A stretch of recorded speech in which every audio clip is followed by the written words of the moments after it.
आप सभी का हमारे इस YouTube चैनल पर स्वागत है। फ्रेंड्स, आज के हम इस वीडियो में पाइथागोरस प्रमेय से प्रश्न को हल करना सीखेंगे और वो भी बहुत ही आसान से आसान तरीके से। फ्रेंड्स, अगर आप हमारे चैनल पे पहली बार आएँ तो चैनल को ज़रूर सब्सक्राइब कर लेना। अगर वीडियो पसंद आता है तो वीडियो को ज़रूर लाइक कर देना। देखिए फ्रेंड्स, जो हमारा पाइथागोरस प्रमेय होता है ये हमारा समकोण त्रिभुज पर लागू होता है। तो सबसे पहले हम सीखेंगे कि समकोण हमारा त्रिभुज होता क्या है। देखिए, हमारा अगर कोई भी ठीक एक कोण 90 अंश का हो जाता है, कोई भी एक कोण ठीक 90 अंश का हो जाता है तो हमारा समकोण त्रिभुज कहलाता है। ठीक है, अब यहाँ पर देखिए साइन किसका, जैसे गणित में क्या होता है, अगर यहाँ पर हमारा माइनस लगा है इसका मतलब क्या है, संख्याओं को घटाना है। प्लस लगा है इसका मतलब क्या है, संख्याओं को जोड़ना है। ठीक इसी प्रकार ये जो लगा ये बताता हमारा 90 अंश का क्या है, कोण है। ठीक है, ये हमें बताता है कि 90 अंश का क्या है, कोण है। तो आपको अगर ये कहीं दिखाई दे तो आप समझ जाना जब हमारा ठीक 90 अंश का कोण है तो हमारा समकोण त्रिभुज होगा। ठीक है, अब यहाँ पर हमने सीखा कि समकोण त्रिभुज क्या होता। अब यहाँ पर हम सीखेंगे इनका तो कुछ नाम होगा इन भुजाओं का। ठीक है, तो यहाँ पर देखिए अगर हम कोई भी मकान, अगर कोई भी घर बनाते हैं तो स्टार्टिंग कहाँ से करते हैं, सबसे पहले उसका हम बेस मतलब आधार तैयार करते हैं। तो ठीक इसी प्रकार सबसे पहले हमारा क्या हो जाएगा, आधार हो जाएगा। मतलब ये इसका भुजा का जो नाम है आधार, तो यहाँ पर इसको हम आधार ऐसे लिख देंगे। ठीक है, उसके बाद ये हमारे जो एक भुजा एकदम परपेंडिकुलर मतलब एकदम लंब है। ठीक है, तो यहाँ पर इसका जो नाम हो जाएगा, इसका नाम क्या हो जाएगा, लंब हो जाएगा। तो यहाँ पर इसका नाम हम लंब ऐसे कर देंगे। ठीक है, ये इसका नाम लंब हो गया।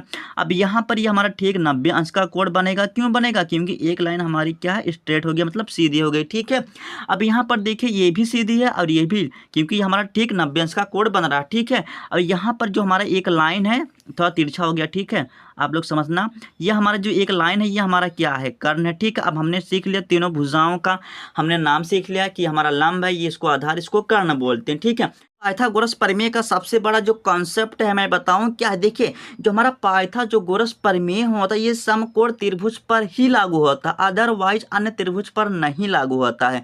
आज के हम इस वीडियो में सीखेंगे, सब कुछ सीखेंगे कि जो पाइथागोरस प्रमेय होता है ये समकोण त्रिभुज पर ही क्यों लागू होता है। ठीक है, इसके लिए चलिए हम त्रिभुज ABC में चलते हैं। ठीक है, और इससे पहले यहाँ पर हम कुछ मान लेते हैं ये हमारा क्या है, 8 मीटर है। तो यहाँ पर इसको हम 8 मीटर मान लेते हैं, हालांकि है नहीं। ठीक है, इसको हम क्या करते हैं 6 मीटर मान लेते हैं और इसको हम क्या करते हैं 10 मीटर मान लेते हैं। ठीक है, यहाँ पर हमारा 10 मीटर हो गया। अब यहाँ पर क्या करना है, आप क्या करना, आप इन सभी का वर्ग कर दीजिए। ठीक है, यहाँ पर क्या कर दीजिए 8 का वर्ग कर दीजिए। तो यहाँ पर 8 का वर्ग कर दिया, फिर आपको प्लस कर देना है, बस आपको अभी समझते चलना। ठीक है, फिर आपको क्या करना 6 का ऐसे लिखना और 6 का क्या कर देना, वर्ग कर देना और बराबर कर देना है 10 का स्क्वायर कर देना। ठीक है, तो यहाँ पर बराबर क्यों किया, क्योंकि इसका एक सूत्र, अभी हम सूत्र को समझेंगे। अभी बस आप, मैं जितना बता रहा हूँ बस आप उतना समझिए। हमने क्या किया, 8 का स्क्वायर कर दिया, 6 का स्क्वायर कर दिया, बराबर करके 10 का स्क्वायर कर दीजिए, हम कर दिया। ठीक है, अब देखिए 8 का स्क्वायर क्या होता है हमारा 64, तो यहाँ पर हमने क्या किया 64 कर दिया। फिर आपको प्लस कर देना, 6 का स्क्वायर क्या होता है 36, तो यहाँ पर हमने 36 कर दिया, बराबर 10 का स्क्वायर है। तो यहाँ पर आपको 10 का ऐसे स्क्वायर रखना। ठीक है, खोलना नहीं, मतलब यहाँ पर 100 नहीं लिखना। ठीक है, अब यहाँ पर इनको जोड़ देना, 64 36 को जोड़ेंगे तो हमारा क्या हो जाएगा 100, और यहाँ पर हमारा देखिए 10 का क्या है स्क्वायर। ठीक है, स्क्वायर को इधर कर दीजिए। ठीक है, जब आप इधर करेंगे तो देखिए ये हमारा क्या बन जाएगा। ठीक है, यहाँ पर इसको हम कर देते हैं। ठीक है, यहाँ पर हमारा क्या हो जाएगा, रूट में क्या हो जाएगा, ये हमारा 100 हो जाएगा और बराबर क्या हो जाएगा 10 हो जाएगा। और यहाँ पर इसको हम ऐसे लिख सकते हैं। ठीक है, 10 गुने 10 के रूप में लिख सकते हैं और एक 10 को हम बाहर ले लेंगे। ठीक है, तो यहाँ पर हमारा 10 बराबर क्या हो जाएगा 10। देखिए 10 बराबर 10, देखिए यहाँ पर ये निकल के आया और ये है क्या, इसके कहने का मतलब क्या है। देखिए यहाँ पर एक हमारा एक बहुत ही बड़ा निष्कर्ष निकलता है। निष्कर्ष ये निकलता है, अगर आप समकोण त्रिभुज रहेगा तो आप क्या करेंगे, दोनों भुजा का वर्गों का योग, देखिए ये दोनों भुजा हो गया, देखिए ये दोनों हमारा भुजा हो गया। ठीक है, ये हमारा क्या हो गया लंब और क्या हो गया आधार हो गया। ये हमारा लंब, ये क्या हो गया आधार, दोनों भुजा का वर्गों का योग अगर ये तीसरी भुजा के मतलब कर्ण के बराबर आ जाता है तो यहाँ पर हमारा समकोण त्रिभुज होगा। प्रमेय होता है ये समकोण त्रिभुज पर ही क्यों लागू होता है? तो समकोण त्रिभुज पर इसलिए लागू होता है, किस लिए होता है? क्योंकि अगर आप दोनों भुजा का वर्गों का योग करेंगे तो ये तीसरी भुजा के योग के बराबर आएगा। मतलब इनका योग, इन दोनों वर्गों का योग तीसरी भुजा के बराबर आएगा। बस आप इतना समझो, ठीक है। आप इसका वर्ग करेंगे, इसका वर्ग करेंगे, इसके बराबर आ जाएगा। बट क्या करना, इनको आपको जोड़ना है। इसलिए जो पाइथागोरस प्रमेय होता है समकोण त्रिभुज पर ही लागू होता है। फ्रेंड, अगर आप किसी अदर त्रिभुज पर करेंगे तो ये कॉन्सेप्ट, मतलब ये जो होगा, इस प्रकार नियम नहीं लागू होगा। मैंने क्या बताया, मैं आपको फिर से बताता हूं। इन दोनों भुजा का वर्गों का योग इसके बराबर आना चाहिए, जो कि आया, ठीक है। अब यहाँ पर हम चलते हैं प्रश्न को, एक प्रश्न को लेते हैं, उसके बाद मैं आपको प्रश्न को समझाऊंगा। उसके बाद आपका जो कॉन्सेप्ट है बहुत ही आसान तरीके से समझ में आपको आ जाएगा, ठीक है। यहाँ पर मान लेते हैं 3 मीटर, ये हमारा क्या है 3 मीटर माना। और यहाँ पर इसको हम क्या कर लेते हैं 4 मीटर मान लेते हैं। यहाँ पर हमने 4 मीटर माना, इसको यहाँ पर हमें मान लीजिए भुजा क्या करने, ज्ञात करने, तो यहाँ पर इसको हम x मान रख देंगे, ठीक है। यहाँ पर आपको क्या करना, सबसे पहले यहाँ पर आपको लिखना है कर्ण, ठीक है। यहाँ पर आपको लिखना है कर्ण, तो यहाँ पर मैंने कर्ण लिख दिया।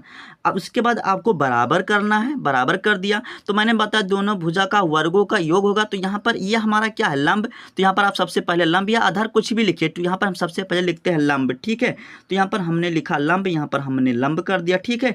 इतना करने के बाद हमने बीच में प्लस किया था, तो बीच में प्लस कर दिया। अब यह हमारा बचा आधार, तो ऐसे हम क्या कर देंगे, आधार कर देंगे। और उसके बाद हमें क्या करना, इसका इन सभी का स्क्वायर कर देना है, इनका हमें स्क्वायर कर देना है। तो यहाँ पर हमने स्क्वायर कर दिया। और यही हमारा क्या होता है, पाइथागोरस प्रमेय का क्या होता है, सूत्र होता है। यही हमारा पाइथागोरस प्रमेय का क्या होता है, सूत्र होता है। देखिए, आपको रटना पड़ा, बिल्कुल नहीं रटना पड़ा, ठीक है। अब उसके बाद हम क्या करेंगे, देखिए कर्ण के स्थान पर हमारा क्या है, x।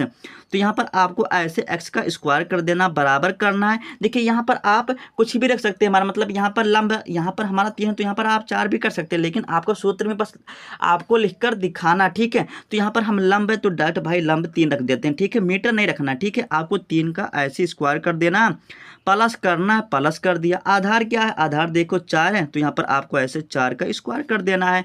तो यहाँ से x स्क्वायर बराबर 3 का स्क्वायर क्या होता है, 9 होता है, प्लस 4 का स्क्वायर क्या होता है, 16 होता है। तो यहाँ से x स्क्वायर बराबर हो जाएगा 16, 9 क्या हो जाएगा, 25 हो जाएगा। यहाँ पर स्क्वायर इधर जाएगा, क्या हो जाएगा, रूट हो जाएगा।